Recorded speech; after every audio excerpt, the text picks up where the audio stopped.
В случая копеле е добро да правиш, защото ще дойдеш и майката ще разбие мутуната, ще скапя главата, цялото семейство, колата ще потруша, ще си прати мужа да ти разкадаят фамилията. Чули, педерас!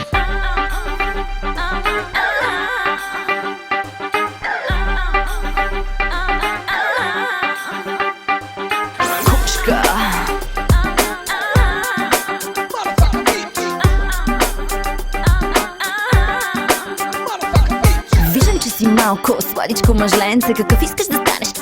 Манекенче, да сменяш разни шарени парцалки, да те щракат с големи фотоапарати, как мачкаш малки мацки с близалки, по реклами да те снимат с кавинко енгащенце и лелечките да ти пляскат. Вау, какво хубаво допенце! И ще мрънкаш, предлагат ми 1000 и жени и мъже, не знам какво да правя. А после съм била кучка, защото не се е връзвам на такива лейна. Живея по мои правила и още вярвам в любовта. А после съм била кучка. Кучка. А после съм била кучка. Кучка. Добре, щом настояваш, дай да ти разгледам бука.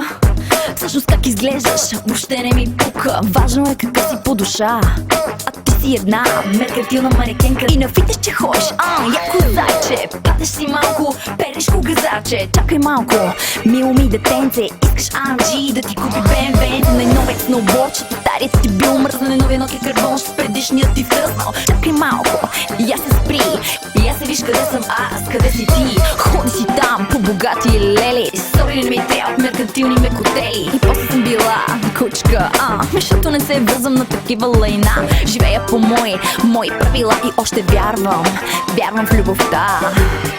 А после съм била кучка. Кучка. А после съм била кучка.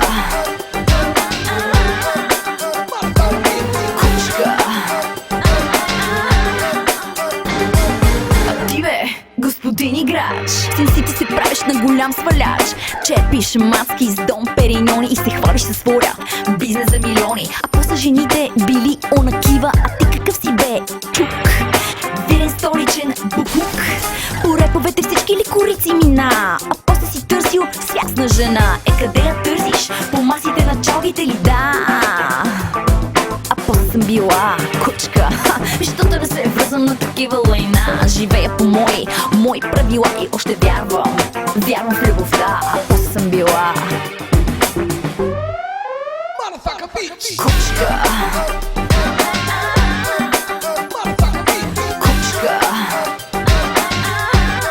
А после съм била кучка. Кучка.